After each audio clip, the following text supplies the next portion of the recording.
Hello everyone, my name is Sarthak and I welcome you all to the video how to engage students in the classroom. Mind it, classroom. आप ये activities online and offline दोनों classes में use कर सकते हैं. Point number 1, use multiple formats of teaching. Audio, visual, kinaesthetic, ये different formats हैं जिसमें स्टूडेंट समझते हैं, राइट, जिसमें स्टूडेंट कंटेंट को ग्रैस्प करते हैं. तो अगर हम इन सब फॉर्मेट्स के 4 to 5 वेरिएशंस निकाल दें, ठीक है, और उन वेरिएशंस को मल्टीपल टाइम यूज करें. फॉर एग्जांपल ऑडियो का सेकंड वर्जन, किनेस्थेटिक का थर्ड वर्जन और विजुअल का थर्ड वर्जन आज हम इस पर्टिकुलर टॉपिक में यूज करेंगे. और ऐसे परम्यूटेशन कॉम्बिनेशन हम डिफरेंट चैप्टर्स में यूज करते हैं, तो वो बहुत ज़्यादा एंगेजिंग, बहुत ज़्यादा एम्पावरिंग स्टूडेंट्स के लिए हो जाएगा. An instructor or teacher should use multiple formats to make online classes interesting. Video, text, audio, presentations, animation, memes एक ऐसी दुनिया है. सबसे बड़ा एग्जांपल सीबीएसई ने जो ऑफिशियल अनाउंसमेंट किया था ना रिजल्ट का, वो मीम के थ्रू किया था. मतलब इससे ज़्यादा क्रेडिबिलिटी आपको क्या चाहिए और मीम का. सो आप मीम्स को भी अपने कंटेंट में लेके आ सकते हो. मीम्स बहुत ज़्यादा एंगेजिंग बन जाते हैं. हाँ, अगर आप यूट्यूब पर पढ़ा रहे हो then these memes can't be used, but if you are teaching in any of the offline classes then these memes can be the life changing format for you, right. Research, developments, articles, videos, podcast, emerging trends, news, policies, regulations, opinions, इन सब के permutation combinations को audio, visual और kinesthetic में डालकर आप different combinations के through students को पढ़ा सकते हो. Number 1 is multiple formats of teaching. बच्चे प्रिडिक्ट ना कर पाए कि आज हम ऐसे पढ़ेंगे. Mind it. Point number 2, give opportunities for self assessment. Extrovert, introvert, ambivert. Extrovert मतलब जो बहुत ज़्यादा बोलता है, और मैम क्या हाल है, समथिंग लाइक दैट. इंट्रोवर्ट, आप पूछो बेटा कैसे हो, वो तब भी रिप्लाई नहीं करे, ठीक मैम, हाँ जी बढ़िया हूँ मैम, ठीक हूँ मैम, ऐसे रहेगा. एम्बिविएंट, अगर इसको मोटिवेशन मिला तब ये आपसे बात करेगा, वरना ये आपसे बात नहीं करेगा, जिसको हम प्यार से क्या कहते हैं, मूडी. एम्बिविएंट पर्सनालिटी. तो अगर आपने स्टूडेंट्स की पर्सनालिटी, उनके इंटरेस्ट और उनके एप्टीट्यूड को फिगर आउट कर लिया और उसके अकॉर्डिंग उनको समझाते हो, उनको गाइड करते हो, तो ऑटोमेटिकली एंगेजमेंट क्लास में इंक्रीज हो जाएगा कि भाई वो टीचर तो ना मुझे समझती हैं, वो मेरे लर्निंग मेथडोलॉजीज को, मेरी पर्सनैलिटी को समझती हैं, तो मुझे उनका ना पढ़ाया हुआ समझ में आता है. 80% कंटेंट ऑटोमेटिकली रिलेटेबल बन जाएगा. आपको बस 20% कंटेंट रिलेटेबल बनाना है. ऐसा नहीं हर चैप्टर में हर पॉइंट पे आपको हर बच्चे की पर्सनालिटी के अकॉर्डिंग कस्टमाइज करना है, नहीं. 20% कंटेंट भी अगर आपने कस्टमाइज कर दिया ना, ये जो डिफिकल्ट कंटेंट है, लेट्स टेक एन एग्जांपल, ऐसा चैप्टर है जिसको पढ़ते हुए नींद आनी है, ये जो बहुत ज़्यादा डिफिकल्ट है, जिसमें बच्चों के मार्क्स हमेशा 2 या 3 रहते हैं out of 16, right, individual test में. तो उस चैप्टर को अगर आपने पर्सनालिटी के अकॉर्डिंग इंक्लाइन कर दिया तो बहुत ज़्यादा इंटरेस्टिंग हो जाएगा. सार्थक ये कैसे होगा, भाई एक्सट्रोवर्ट है तो एक्सट्रोवर्ट एक्टिविटीज़ यूज़ करो स्टूडेंट्स के लिए अगर वो चैप्टर पढ़ाने में. इंट्रोवर्ट है तो इंट्रोवर्ट एक्टिविटीज़ आप प्लान कर सकते हो. अगेन ये एक्टिविटीज़ कहाँ से आएंगे, आप हमें कॉमेंट्स में बता सकते हैं, हम आपको बहुत डिटेल कर देंगे, नहीं तो आप गूगल पर भी जाके टाइप कर सकते हैं, right. So number 2 is give opportunity for self assessment. जितना ज़्यादा बच्चे अपने आप को जानेंगे और वो जो जानना है उसके थ्रू आप कॉन्टेंट को डाइवर्सिफाई करोगे, एंगेजमेंट अपने आप इंक्रीज हो जाएगा. Assign student mentor. ये जो वर्ड है ना मेंटोर, ये बड़ी रिस्पॉन्सिबिलिटी के साथ आता है, ठीक है. तो अगर 2nd क्लास का स्टूडेंट है तो उसको आप 5th क्लास का मेंटोर असाइन कर सकते हो. आप जितने भी कॉलेजेस हैं ना, टॉप नॉच कॉलेजेस हैं, उनमें स्टूडेंट मेंटोर मेंटी रिलेशनशिप्स होते हैं. जो फर्स्ट ईयर का स्टूडेंट होता है, 4 ईयर की डिग्री है बीटेक, ठीक है, तो बीटेक में जितने भी फर्स्ट ईयर के स्टूडेंट्स हैं उनके 3rd ईयर स्टूडेंट मेंटी होते हैं, क्योंकि वो अभी 1 से 2 साल पहले उन प्रॉब्लम्स को उन्होंने फेस किया था और वो बहुत ही प्रैक्टिकल सॉल्यूशन बताते हैं, राइट. तो ऐसी स्कूल में क्यों नहीं हो सकता, हमारी क्लासेस में क्यों नहीं हो सकता. आप टीचर हैं और आप 3 to 4 क्लासेस को अपना जो कंटेंट है वो डिलीवर करते हैं, तो आप इन क्लासेस में मेंटर मेंटी रिलेशनशिप बना सकते हो. 2 to 3 क्लास सीनियर स्टूडेंट होना चाहिए. भाई अगर 5th क्लास का स्टूडेंट है, उसका 8th क्लास का जो स्टूडेंट है वो मेंटर होना चाहिए, और 5th class student 2nd class student का मेंटर बन सकता है, राइट.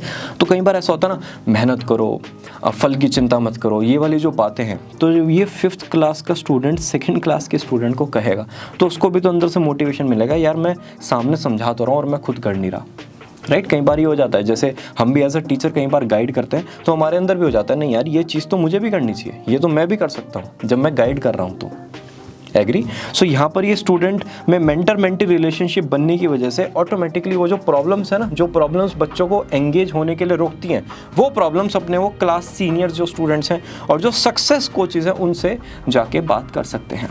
ऑनलाइन लर्निंग और studying advice, responsibility balancement, identifying a learning pathway और डिफरेंट रिसोर्सेज जो स्कूल और कॉलेज में उनको यूज़ करना। इन डिफरेंट प्रॉब्लम्स में स्टूडेंट्स जब फंसते हैं और अगर वो स्टूडेंट मेंटर पे चले जाते हैं तो आपके पास सिर्फ सब्जेक्ट रिलेटेड डाउट्स के लिए वो आएंगे, right. So this is number 1 technique for the student engagement in terms of classroom management, right. Accountability will increase in each and every student and mentor-mentee relationship will also increase the mentor's capabilities, जो मैंने आपको बताया था। Make your student feel valued। Online classes में क्या हुआ ना, जैसे हम ऑफलाइन में रेडी होते थे, राइट, उसके बाद हम ब्रेकफास्ट करते थे, फिर हम स्कूल जाते थे, तो एक हमारा तरीका था, एक फॉर्मेट था, राइट। उसके बाद फिर क्लास में सब बच्चे एक साथ बैठे हैं, आप पढ़ा रहे हैं, स्टूडेंट्स सारे एक साथ खड़े होकर आपको good morning, good afternoon ma'am, ये सर कहेंगे, एक पूरा अरीना बन चुका था। लेकिन ऑनलाइन में क्या हुआ, वो शिफ्ट हो गया। अब बच्चे आराम से मस्ती में बैठे हुए ऑनलाइन क्लासेस भी ले रहे हैं, बाकी तो आपको मेरे से ज़्यादा पता है, राइट। पॉइंट क्या था, वो जो आइसोलेशन है ना, उसकी वजह से वो एक वैल्यू ख़त्म हो गई अपनी। ऐसा लगता है हाँ ठीक है, ये तो ऐसे ही चल रहा है। तो वैल्यू आप बनाने के लिए क्या क्या कर सकते हो, आप स्टूडेंट का नाम ले सकते हो, हर बार उसको नाम से आइडेंटिफाई करो। नहीं अरे आपका नाम क्या है, blue T shirt, no this is very wrong. उनका नाम आपको याद करना पड़ेगा, राइट। उससे अगर आप उनको आइडेंटिफाई करते हो, उनको लगेगा हाँ अच्छा ठीक है भाई, मेरी भी वैल्यू है क्लास में। नाम आइडेंटिफाई करते ही साथ आप उनको कहोगे ये आपने प्रीवियस लेसन में भी गड़बड़ किया था। जब मैंने पिछली बार आपसे एक क्वेश्चन पूछा था तब आप यहाँ पर अटक रहे थे, आपका फ्लो में आंसर नहीं आ रहा था, और इस बार भी यही चीज़ है। तो बच्चे को लगा यार मैम को बड़ा याद है, मैम तो मेरी वैल्यू करती हैं, राइट। एक एंगेजिंग होगा उसका क्लास में कि अच्छा ठीक है, मेरी पर्सनालिटी भी अलाइंड है, मैम को मेरे बारे में पता भी है और मैम मेरे अकॉर्डिंग कंटेंट भी दे रही है। अब अगर मैं नहीं पढ़ूंगा तो कैसे काम चलेगा, वो अपने स्टूडेंट मेंटर से बात करेगा। आप इन सबको कॉम्बिनेशन में यूज़ कर सकते हो। आप रेगुलर फीडबैक दे स्टूडेंट को, भाई जो 4th क्लास में आपने वो जो कंटेंट लिखा था ना 3rd आंसर में, वो मेरे को अच्छा नहीं लगा, इसको आप ऐसे करोगे तो ज़्यादा अच्छा रहेगा, राइट। और aim to be positive. Positive word एक ऐसा है क्योंकि दुनिया चारों तरफ नेगेटिव है। भाई ये मैं अगर यहाँ पर ये बना देता हूँ और ये ऐसे डॉट, तो कुछ लोगों का ध्यान इस डॉट पे जाएगा, अरे भाई ये वाइट स्पेस है उसको देखो, बी पॉजिटिव, राइट। होने तो ये जो भी है। सो अगर दुनिया नेगेटिव है तो आपको पॉजिटिव होना पड़ेगा। तो पॉजिटिव होकर स्टूडेंट्स ऑटोमेटिकली जैसे ही आपकी क्लास में आएंगे, एक वाइब ऐसी बन जाएगी, उनका एंगेजमेंट अपने आप इंक्रीज हो जाएगा। Be a story teller. भाई नेटफ्लिक्स, अमेजॉन, हॉटस्टार और क्या क्या आता है आजकल, डिस्कवरी प्लस या फिर थिएटर्स, राइट। तो इन सब प्लेटफॉर्म्स पे डिफरेंट मूवीज हैं, राइट। वो अच्छी और बुरी कैसे हैं, स्टोरी टेलिंग ही तो है भाई। एट द एंड तो एक ही चीज़ है, स्टार्टिंग में एक प्रॉब्लम आएगी, उस प्रॉब्लम को फिर और बड़ा बनाया जाएगा, फिर धीरे धीरे उसका सॉल्यूशन अचीव होगा, फिर एकदम से वो प्रॉब्लम आ जाएगी और फिर लास्ट में उसका सॉल्यूशन हो जाएगा, यही तो है। या फिर जैसे एक हीरो है, वो अपने एक प्रॉब्लम को, जिसको बोलते हैं ड्रैगन, उसको आइडेंटिफाई करेगा, फिर धीरे धीरे उसको हीरो सॉल्व करेगा और लास्ट में वो जो सॉल्यूशन है उसका इम्पैक्ट दिख जाएगा। भाई ये पूरा प्रोसेस है हर स्टोरी का। तो ये जो स्टोरी है ये अगर आप स्टूडेंट्स को समझाते हो कंटेंट की फॉर्मेट में, भाई वो नेटफ्लिक्स क्यों देख रहा है, अरे यार वो ना सीरीज आई है, अरे पता है उसमें वही तो होगा, गन चलेंगी, ये चलेगा, एट द एंड सब खुश होंगे, सीरीज एंड हो जाएगी। 6 to 8 आवर्स की सीरीज होगी, लेकिन वो फिर भी देखेगा। और आज से 100 साल बाद भी सीरीज चलेंगी, वो इसलिए चलेंगी क्योंकि स्टोरी है, हर बार एक नए तरीके से जा रहे हैं। एट द एंड बातें तो वही सेम है कि मेहनत करो, फल की चिंता मत करो, लेकिन हर स्टोरी अलग तरीके से कम्युनिकेट कर रही है। ऐसी आप डिफरेंट स्टोरीज को यूज कर सकते हैं अपने कंटेंट को डिलीवर करने के लिए, राइट। जितनी ज़्यादा स्टोरीज यूज़ करेंगे, जितनी ज़्यादा केस स्टडीज़ आप यूज़ करेंगे, उतना अच्छा होगा। सबसे बेस्ट एग्जांपल होता है स्टोरी टेलिंग का टीचर्स के लिए स्टूडेंट्स। अरे पास्ट स्टूडेंट्स हैं, कोई आईएएस बना है, कोई सीए बन गया, कोई बीटेक करके बहुत अच्छी जॉब कर रहा है, किसी ने अपना स्टार्टअप किया है, कोई फैशन डिज़ाइनिंग में, कोई फुटवेयर डिज़ाइनिंग में, कोई ग्राफिक डिज़ाइनिंग में, बहुत सारे डिफरेंट स्टूडेंट्स हैं। आप उनकी केस स्टडीज़ पिक कर सकते हो, राइट। उन स्टूडेंट्स को कह सकते हो कि भाई आप आओ और 1 घंटे का लेक्चर दो, वो थोड़े से मोटिवेटेड फील करेंगे। वही सेम कॉन्टेंट हम बोलते बोलते ना कई बार मोनोटोनिटी आ जाती है, हाँ ठीक है मैम तो बोलती रहती है, लेकिन वही सेम कॉन्टेंट जब कोई गेस्ट लेक्चरर आके बोलेगा, ऐसा लगेगा बस पता नहीं क्या कह दिया, क्योंकि कई बार हमें सेकेंड ओपिनियन चाहिए होता है सेम कंटेंट फॉर्मेट में, right. Ask students for feedback. अब फीडबैक का भी ना तरीका है, सबसे पहले फीडबैक कंप्लीट करना है। कंप्लीट क्या, ऐसा नहीं फीडबैक हमने क्वेश्चंस के थ्रू उनसे ले लिया और फिर उस पर हमने डिलीवरी नहीं की, नहीं। That is wrong. हमको खाली डेटा कलेक्ट नहीं करना है, हम उनके साथ वो जो डेटा के थ्रू कंक्लूजन्स आए हैं वो शेयर भी करना है। एक अपॉर्चुनिटी डेवलप होनी चाहिए स्टूडेंट्स के सामने। मतलब क्या क्या क्वेश्चन पूछ सकते हो, at what moment in class did you feel most engage. आप स्टूडेंट से पूछोगे भाई 40 मिनट्स की क्लास थी, ऐसा कौन सा मोमेंट आया कि जहाँ पर आपको लगा मैम मेरा तो दिमाग सिर्फ यहीं था क्लास में, बाकी कहीं जा ही नहीं रहा था। कोई एग्जाम्पल ऐसा था, आपने कोई जोक ऐसा मारा था, कोई लैंग्वेज ऐसी थी, ऐसा क्या था। आप यहाँ पर ये क्वेश्चन पूछ सकते हो, at what moment in the class were you most distanced from what was happening. एक मोमेंट ऐसा बता दो जहाँ पर दिमाग ही नहीं था आपका पढ़ने में, मतलब कहीं और थे हम, राइट। ये वाले क्वेश्चंस आप पूछ सकते हो। What action that anyone took this week did you find most affirming और हेल्पफुल, या फिर what action that anyone took this week did you find most puzzling और कंफ्यूजिंग।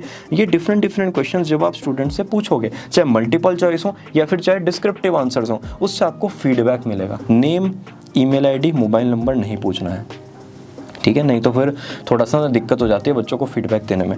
जितना ज़्यादा आप ये फीडबैक लोगे, फीडबैक आएगा ऑटोमेटिकली, आपको प्रॉब्लम्स पता चलेंगी क्लास में, और फिर आप उस फीडबैक को फीड फॉरवर्ड में कम्युनिकेट करोगे और वो इतना ईजी स्टूडेंट्स के लिए हो जाएगा, राइट। तो ये जितनी भी एंगेजमेंट एक्टिविटीज़ हैं उनको आप 1 by 1 या फिर कॉम्बिनेशंस में भी यूज़ कर सकते हो, लेकिन मोस्ट इफेक्टिव इसमें रहेगा पर्सनैलिटी आइडेंटिफिकेशन प्लस जो सक्सेस मेंटोर है, जो स्टूडेंट मेंटोर्स है।